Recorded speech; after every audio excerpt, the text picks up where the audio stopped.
Hello everyone, this is Sasmita. Welcome to my channel. आज हम discuss करने वाले हैं क्लास 6 एसएसटी का PT2 एग्जाम का एक सैम्पल पेपर। फुल मार्क है 40, टाइम 90 मिनट्स। तो चलिए स्टार्ट करते हैं सेक्शन ए से। सेक्शन ए में देखिए कॉम्पिटेंसी बेस्ड क्वेश्चंस हैं। पहला क्वेश्चन है read the source given below and answer the following questions. अब नीचे जो डायग्राम दिया गया है इसको देखिए और नीचे एक पैराग्राफ भी दिया गया है, इसको पढ़ के क्वेश्चंस का आंसर दीजिए। तो चलिए स्टार्ट करते हैं पैराग्राफ पढ़ना। The atmosphere is composed mainly of nitrogen and oxygen. हमारा जो एटमॉस्फेयर है, अर्थ के चारों तरफ एटमॉस्फेयर होता है ना, that is mainly composed of nitrogen and oxygen which takes up about 99% of clean dry air, nitrogen 78%, oxygen 21%, and other gases like carbon dioxide, argon and other comprise 1% by volume. तो atmosphere में जो gases हैं उसमें ज़्यादातर nitrogen है, that is 78%, and then आता है oxygen 21%, और बाकी जितने भी गैसेस हैं like carbon dioxide, argon, they total comprise 1%. Oxygen is breath of life while nitrogen helps in growth of living organisms. Oxygen जो है हमारे लिए बहुत इंपॉर्टेंट है और जो नाइट्रोजन है that helps in the growth of living organisms. Carbon dioxide though present in minute amount, it is important as it absorbs heat radiation by the earth, thereby keeping the planet warm. तो carbon dioxide का काम क्या है? वो जितना भी heat radiation होता है उसको एब्जॉर्ब करता है, इस तरह से हमारी अर्थ जो है वो वार्म रहता है। तो चलिए देख लेते हैं क्वेश्चंस क्या है। पहला question, Which gas is the major constituent of the atmosphere by percentage? Percentage के हिसाब से देखा जाए तो एटमॉस्फेयर में कौन सा गैस सबसे ज़्यादा अमाउंट में है? तो पहले ही लाइन में हमने पढ़ा था ना, नाइट्रोजन 78% है, तो आंसर होगा ए, नाइट्रोजन। नेक्स्ट है question number 2, the domain of earth surrounded by a layer of gas is called. Earth के चारों तरफ एक लेयर ऑफ गैसेस होता है, उसको हम क्या बोलते हैं? That is called as atmosphere. यहाँ पे लिखा है एटमॉस्फेयर, तो सीधा लिख देते हैं यहाँ पर हम एटमॉस्फेयर। नेक्स्ट आता है हमारा question number 3, name the highest level of atmosphere. Atmosphere का हाईएस्ट लेवल, सबसे ऊपरी लेयर कौन सा है? चलिए डायग्राम देख लेते हैं। ये देखिए डायग्राम, सबसे नीचे वाला जो लेयर है दैट इज ट्रोपोस्फियर। नेक्स्ट आता है stratosphere, next mesosphere, next thermosphere, and the last one upper layer that is exosphere. तो एटमॉस्फेयर का सबसे बाहर का लेयर, ऊपर का लेयर कौन सा है? एक्सोस्फियर। तो चलिए आंसर लिख देते हैं हम। क्वेश्चन नंबर 3 का आंसर है the highest level of atmosphere is exosphere. Next question number 4 है which gas is responsible for global warming. अभी अभी देखिए ऊपर हमने पढ़ा था ना, carbon dioxide though present in minute amount is important as it absorbs heat radiation by the earth. Earth से जितना भी हीट निकलता है, रेडिएट होता है, वो सब कार्बन डाइऑक्साइड एब्जॉर्ब करता है और इस तरह से वो हमारी धरती को वार्म रखता है। तो वही क्वेश्चन यहाँ पे आया है, which gas is responsible for global warming. So here the answer will be C, carbon dioxide. चलिए आगे बढ़ते हैं सोर्स बी की तरफ। Read the source given below and answer the following questions. अब यहाँ पे एक पैराग्राफ दिया गया है, इसको पढ़िए और आंसर दीजिए। चलिए पैराग्राफ पढ़ लेते हैं। Every village panchayat is divided into wards that is smaller areas. हर एक विलेज पंचायत को छोटे छोटे एरियाज में हम डिवाइड करते हैं जिसको हम बोलते हैं wards. Each ward elects a representative who is known as the ward member और पंच। हर एक वार्ड में लोग वोट देकर एक मेंबर को इलेक्ट करते हैं जिसको हम बोलते हैं वार्ड मेंबर और panch. All the members of the gram sabha also elects a sarpanch who is the head of gram panchayat. Gram sabha में जितने भी मेंबर्स होते हैं सब मिलकर सरपंच को चुनते हैं as the head of the gram panchayat. The gram panchayat is elected for 5 years। और ग्राम पंचायत कितने सालों के लिए इलेक्ट करते हैं हम? 5 years। हर 5 साल में एक बार ग्राम पंचायत में इलेक्शन होता है। Next, the gram panchayat has a secretary who is not an elected person but is appointed by the government. Gram panchayat में एक सेक्रेटरी भी होता है जो कि इलेक्टेड पर्सन नहीं होता है, लोग उसको वोट करके इलेक्ट नहीं करते, वो एक गवर्नमेंट एम्प्लॉय होता है। He is appointed by the government. Okay, the secretary is responsible for calling the meeting of Gram Sabha and Gram Panchayat and keeping a record of the proceedings. तो secretary का काम क्या होता है? ग्राम सभा और ग्राम पंचायत की मीटिंग बुलाना। और दूसरा काम क्या होता है? ग्राम सभा ग्राम पंचायत मिलकर जो भी डिसीजन लेते हैं वो रिकॉर्ड वो मेंटेन करके रखता है।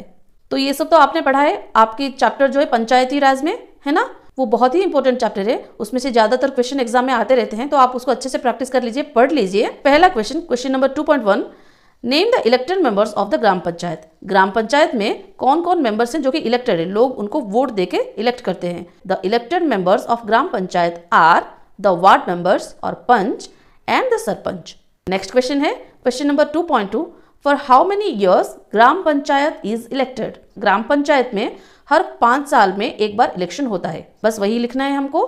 For 5 years gram panchayat is elected. Next question है, if you are appointed as secretary of gram panchayat what will be your works. अगर आपको सेक्रेटरी बना दिया जाता है ग्राम पंचायत का तो आपका काम क्या होगा।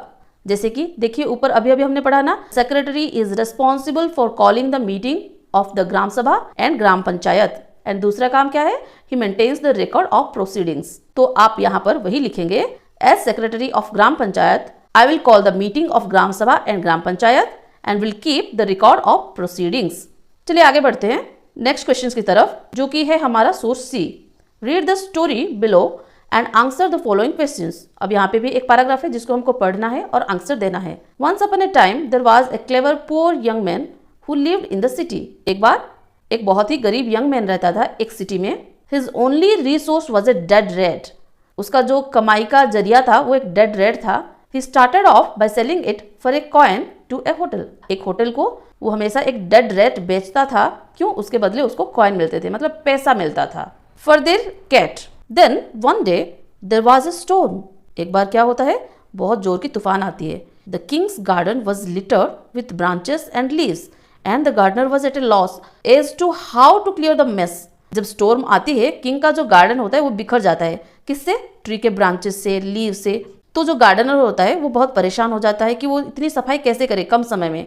The young man offered to clean the garden if he could keep the wood and the leaves. ये क्लेवर पुअर यंग मैन था ना, ये बोलता है गार्डनर को, मैं गार्डन साफ कर देता हूँ, लेकिन उसके बदले वो जो वुड एंड लीफ नीचे गिरे हैं उसको मुझे कलेक्ट करके रखने दीजिए। The gardener agreed at once. एक बार में ही गार्डनर मान जाता है, क्योंकि वैसे ही बहुत वो परेशान था कि कैसे क्लीन करेगा, तो वो मान जाता है, ठीक है बोल देता है। The young man rounded up all the children who were playing. तो क्लेवर पुअर यंग मैन जो था वो आसपास में जितने भी बच्चे खेल रहे थे उनको इकट्ठा किया और गार्डन क्लीन करने में हेल्प मांगी। In no time every scrap had been neatly piled near the entrance. कुछ ही टाइम में वो सारे के सारे जितने भी कचरा गिरा था ना, सब कुछ एक जगह पे इकट्ठा हो गया। Just then the king's potter was on the lookout for fuel with which to bake his pots. और उसी टाइम क्या होता है, किंग का जो पोटर होता है वो ढूंढ रहा था फ्यूल। क्यों? उसको अपने पॉट्स बेक करने थे। So he took the whole lot and paid the young man for it. और यंग मैन ने जो कचरा इकट्ठा किया था उसको किंग के पॉटर ने खरीद लिया और उसके बदले भी यंग मैन को पैसा मिला। Our young man thought of another plan. और ये जो यंग मैन होता है वो दूसरा प्लान सोचता है। He carried a jar full of water to the city gate. वो एक जार में पानी भर के सिटी गेट तक जाता है and offered water to 500 grass cutters. और वहाँ पे ग्रास कटर्स थे, ग्रास काट रहे थे, तो 500 ग्रास कटर्स को वो जार से जो पानी लेके जाता है ना वही पिला देता है। दे वर प्लीज्ड एंड सेड। और ग्रास कटर इतनी मेहनत करते हैं, दिन में धूप में मेहनत करते हैं, ग्रास कट करते हैं, तो जब कोई उनको पानी पिला देता है तो वो बहुत खुश हो जाते हैं। एंड सेड, और बोलते हैं, you have done us a good turn. तुमने हमारे लिए बहुत अच्छा काम किया। Tell us what we can do for you. हम तुम्हारे लिए क्या कर सकते हैं। One day a horse dealer is coming to town with 500 horses. एक दिन क्या होता है, एक हॉर्स डीलर टाउन में आता है अपने 500 हॉर्सेस के साथ। नेक्स्ट क्या होता है देखिए, hearing this our young man went back to the grass cutters. ये सुनते ही जो यंग मैन था वो फटाक से वापस से ग्रास कटर के पास जाता है। ही सेड, और बोलता है, please give me a bundle of grass each. हर एक ग्रास कटर से बोलता है कि आप एक एक बंडल ऑफ ग्रास मुझे दे दो। And don't sell your grass till mine is sold. और अपना अपना ग्रास जो है, आपने जो ग्रास काटा है वो बेचो मत। जब तक मेरे पास जो ग्रासेस है ना वो बिक ना जाए तब तक आप अपना ग्रास मत बेचो। They agreed. और जो ग्रास कटर्स होते हैं वो मान जाते हैं। And gave him 500 bundles of grass. हर एक ग्रास कटर अगर एक एक बंडल ग्रास देता है तो टोटल 500 बंडल्स हो जाते हैं ना, तो 500 बंडल्स मिल जाते हैं यंग मैन को। When the horse dealer could not buy grass anywhere else, जब हॉर्स डीलर को कहीं पर भी ग्रास खरीदने के लिए नहीं मिलता है, he purchased the young man's grass for 1,000 coins। तो हॉर्स डीलर क्या करता है, ढूंढता है, कहीं पर भी उसको घास खरीदने के लिए नहीं मिलता है तो वो यंग मैन से ग्रास खरीद लेता है और उसके बदले यंग मैन को 1000 कॉइन्स देता है। तो इससे ये पता चलता है कि अगर हमारा ब्रेन पावरफुल हो अगर हम उसको सही तरीके से सही डायरेक्शन में यूज़ करें तो हमारा सिचुएशन कैसा भी क्यों ना हो, हम उसको बदल सकते हैं। गरीब से गरीब इंसान भी अमीर बन सकता है। तो चलिए देखते हैं यहाँ पर क्वेश्चन क्या है। Question number 3.1, this story is taken from which source. ये स्टोरी कहाँ से लिया गया है? इसका आंसर तो आप मुझे बताइए, क्योंकि ये स्टोरी आपके बुक में वैसे भी है, आपको पढ़ के खाली इसका आंसर देना है। मुझे पता है आप सबको ये आंसर पता है और कमेंट सेक्शन में आप इसका आंसर मुझे कमेंट करेंगे। ओके, ये आपके लिए आज का होमवर्क है, ऐसा सोच लीजिए। चलिए आगे बढ़ते हैं नेक्स्ट क्वेश्चन की तरफ। Give a suitable title to the story. Story को एक सुटेबल टाइटल दीजिए। ये भी आप कर सकते हो, लेकिन मैं अपनी तरफ से एक नाम देती हूँ, the clever poor young man. आप चाहो तो कुछ और भी नाम देख सकते हो। अगर आपने कुछ और सोचा है नाम तो मुझे कमेंट सेक्शन में जरूर बताइए। Question number 3.1 answer this one, question number 3.2 answer this one. बस इतना लिख के मुझे कमेंट कर दीजिए, मैं समझ जाऊंगी आप वीडियो भी देख रहे हैं, अच्छे से सुन भी रहे हैं और अपना दिमाग भी अच्छे से यूज कर रहे हैं, ताकि आप नया नया आंसर ढूंढ सके। ओके, चलिए बढ़ते हैं नेक्स्ट क्वेश्चन की तरफ। Question number 3.3, least the occupations of the person mentioned in the story. इस स्टोरी में जितने भी पर्सन के बारे में बताया गया है वो लोग क्या क्या काम करते हैं, उनकी ऑक्यूपेशन क्या है बताना है। तो चैप्टर में पहले हमने पढ़ा गार्डनर के बारे में, नेक्स्ट हमने पढ़ा पोर्टर के बारे में, नेक्स्ट हमने पढ़ा ग्रास कटर्स के बारे में, नेक्स्ट हमने पढ़ा हॉर्स डीलर के बारे में। So the occupation of the persons mentioned in the story are gardener, potter, grass cutters and horse dealer. तो चलिए आगे बढ़ते हैं सेक्शन बी की तरफ। Section B multiple choice questions, each question carries 1 mark. चलिए स्टार्ट करते हैं क्वेश्चन नंबर 4 से। Vellalar was the term used for. Option A large land owners is the correct answer. Next question है question number 5, between 2200 and 1900 years ago Arikamedu was a dash. तो answer यहाँ पे होगा A coastal settlement, क्योंकि Arikamedu Puducherry में है जो कि एक कोस्टल एरिया है ना।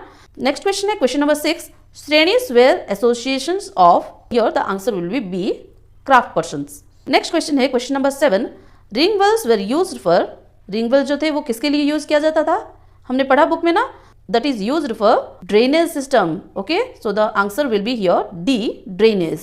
Next question है question number 8, all the members of Gram Sabha also elected sarpanch who is the dash of panchayat.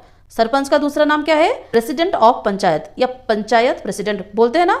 so here the answer A will be the correct answer, A president, president of panchayat. Next बढ़ते हैं आगे question number 9 की तरफ। Question number 9, the gram panchayat has a secretary who is also the secretary of the. Gram panchayat में जो secretary होता है वो गवर्नमेंट एम्प्लॉय होता है ना।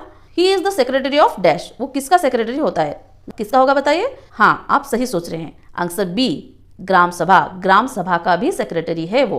नेक्स्ट है question number 10, who plays an important role in keeping an eye on the elected representatives and in making them responsible to person who elected the. अब देखिए ग्राम पंचायत में जितने भी मेंबर्स होते हैं, पंच, सरपंच, सेक्रेटरी, जो भी काम करते हैं उनके ऊपर नजर कौन रखता है, who is keeping an eye on them, answer है ग्राम सभा।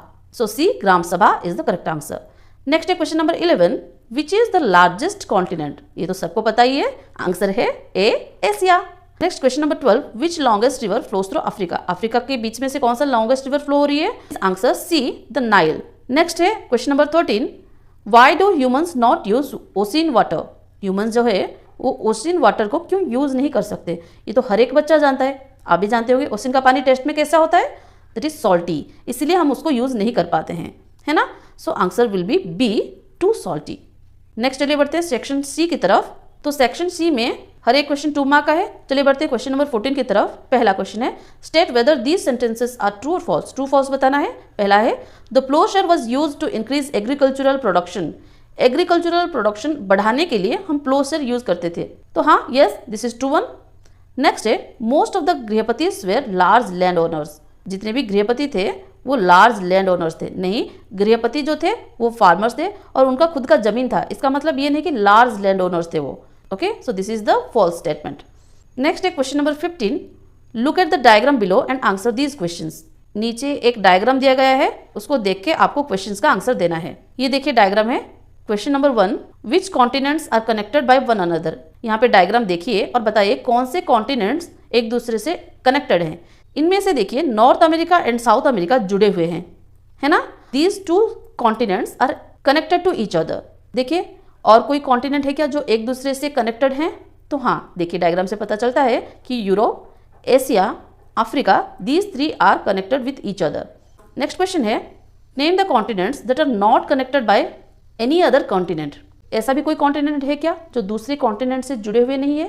तो हाँ, पिक्चर देखिए, क्लियरली पता चलता है ऑस्ट्रेलिया एंड अंटार्कटिका, ये दोनों बाकी जो कॉन्टिनेंट्स है ना, इनसे जुड़े हुए नहीं हैं।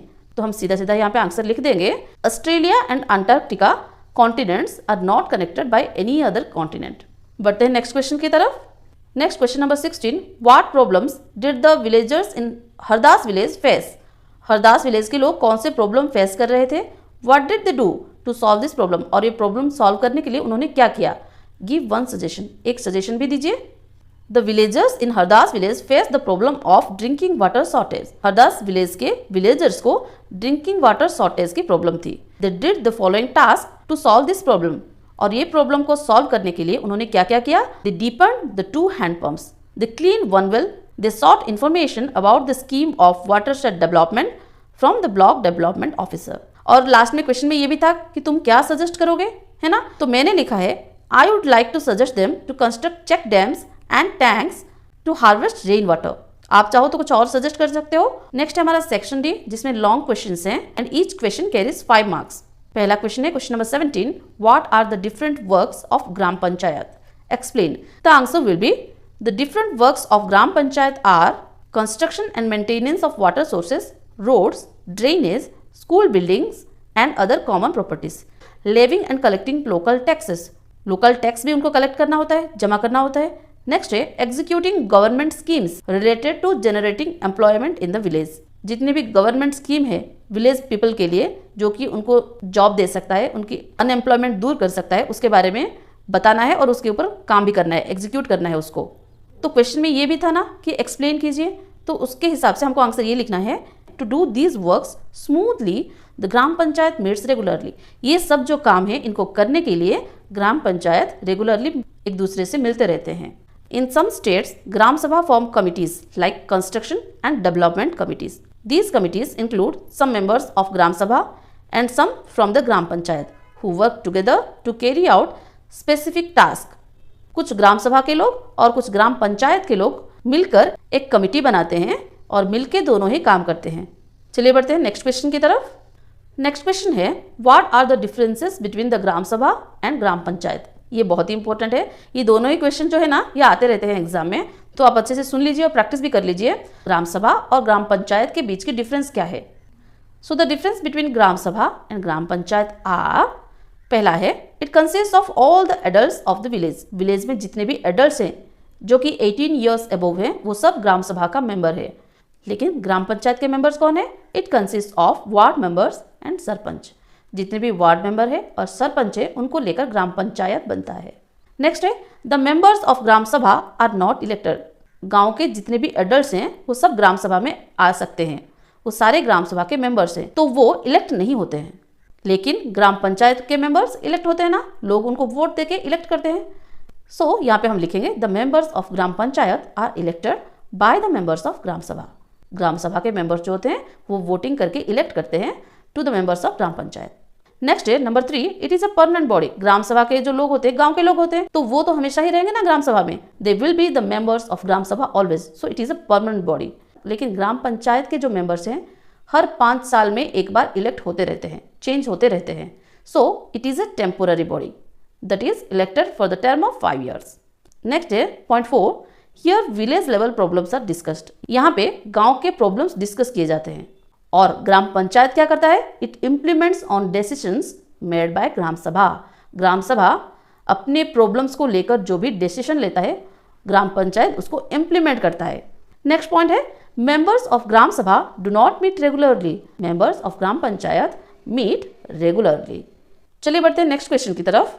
नेक्स्ट क्वेश्चन है question number 18, describe the function of gram bhojaka. Why do you think he was powerful? Gram bhojaka के फंक्शन के बारे में लिखिए और वो पावरफुल क्यों है ये बताइए। Answer will be, gram bhojaka is the largest land owner of the village. Village का सबसे बड़ा लैंड ओनर जो है उसको हम ग्राम भोजका बोलते हैं। His functions are as follows, और उसका काम क्या है? देखिए, he collect taxes from the farmers in the village on behalf of the king. King की तरफ से वो गांव में जितने भी फार्मर्स है ना, उन सब से वो टैक्स कलेक्ट करता है। दूसरा काम क्या है? He serves as a police and also gives judgement to the people. कभी कभी वो पुलिस बन के लोगों को जजमेंट भी सुनाता है। Next, he holds more number of land, उसके पास बहुत सारी जमीन है। His position is hereditary.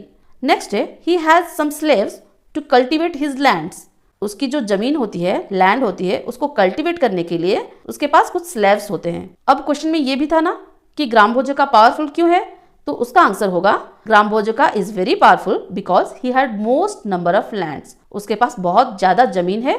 So he was wealthy, और इसीलिए वो बहुत अमीर है, रिच है।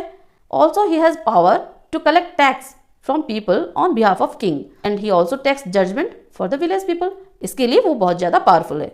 नेक्स्ट है section E, map work. SST में मैप वर्क तो होता ही है, तो चलिए देखते हैं यहाँ पे मैप में क्या दिखाना है। Locate the following on the outline map of the world. पहला है देखिए यूरल माउंटेन्स। यूरल माउंटेन जो है वो यूरोप और एशिया के बीच में रहता है यहाँ पे। ओके, मैं रियल मैप आपको दिखाती हूँ जिससे आपको थोड़ा सा नॉलेज आ जाए ड्रॉ करने का। ये देखिए वर्ल्ड मैप में ये है यूरोप, है ना, और ये है एशिया। तो यूरोप और एशिया का ये जो बॉर्डर है ना, ये बॉर्डर में रहता है हमारा यूरल माउंटेन्स। अफ्रीका के नॉर्थ साइड में और एशिया के वेस्ट साइड में यूरोप है। तो यूरोप और एशिया का एक बाउंड्री जो होता है वहां पे हमको देखने को मिलता है यूरल माउंटेन्स। तो चलिए मैं आपको ड्रॉ करके दिखाती हूँ मैप में। जैसे कि हमने मैप में देखा, ये है अफ्रीका, ये है एशिया और ये है यूरोप, है ना।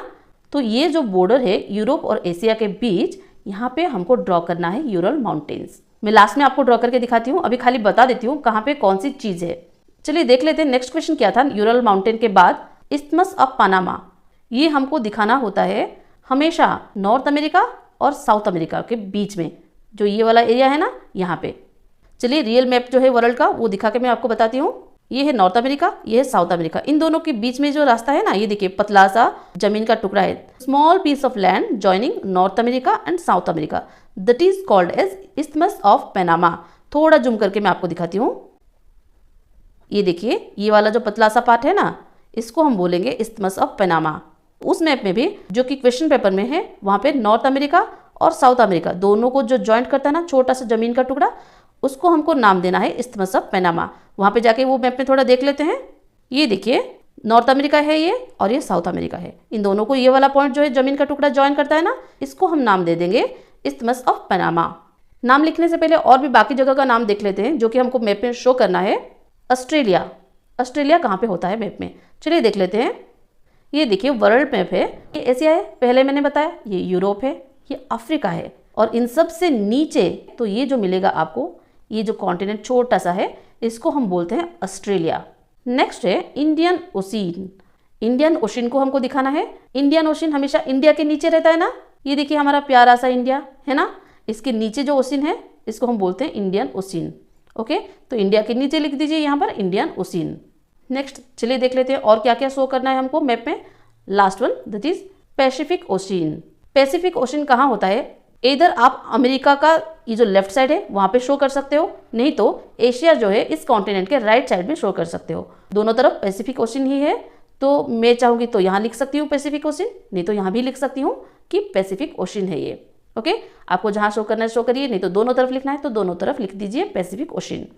तो चलिए एक एक करके सारी चीज़ें मैं यहाँ पर शो कर देती हूँ। पहला था हमारा Ural mountain between Europe and Asia, है ना, ये वाली जगह पे। चलिए शो करते हैं। तो अगर आप चाहो तो छोटे छोटे माउंटेन जैसे बनाते हैं ना, ऐसे भी बना सकते हो, नहीं तो एक लाइन भी ऐसे ड्रॉ कर सकते हो। बस आपको लिखना है उसके पास कि यूरल माउंटेन। नेक्स्ट हमको दिखाना था isthmus of Panama. Isthmus of Panama कहाँ पे है, north America and South America के बीच में, दिस पोर्शन। ओके, चलिए शो कर लेते हैं, this is isthmus of Panama. Next हमको शो करना है ऑस्ट्रेलिया। ये वाला जो कॉन्टिनेंट है ना, इसको हम बोलते हैं ऑस्ट्रेलिया। सर्कल कर देती हूँ इसको और अंदर लिख देती हूँ ऑस्ट्रेलिया। फोर्थ वन जो हमको शो करना था that is Indian ocean. Indian ocean कहाँ पे है, इंडिया के नीचे, तो हम यहाँ पे नीचे इंडिया के नीचे लिख देंगे इंडियन ओशियन। नेक्स्ट हमको शो करना है पैसिफिक ओशियन, है ना। जैसे कि मैंने बताया था पैसिफिक ओशियन आप अमेरिका के लेफ्ट साइड में शो कर सकते हो, नहीं तो एशिया के राइट साइड में भी शो कर सकते हो। यहाँ पे लिख देती हूँ पैसिफिक ओशियन, यहाँ पे भी लिख देती हूँ पैसिफिक ओशियन। ओके, तो स्टूडेंट्स यहाँ पे हमारा क्वेश्चन पेपर खत्म होता है। कोई डाउट हो तो कमेंट सेक्शन में पूछ लीजिए। वीडियो अगर पसंद आए तो लाइक शेयर एंड सब्सक्राइब कर दीजिए। Thank you.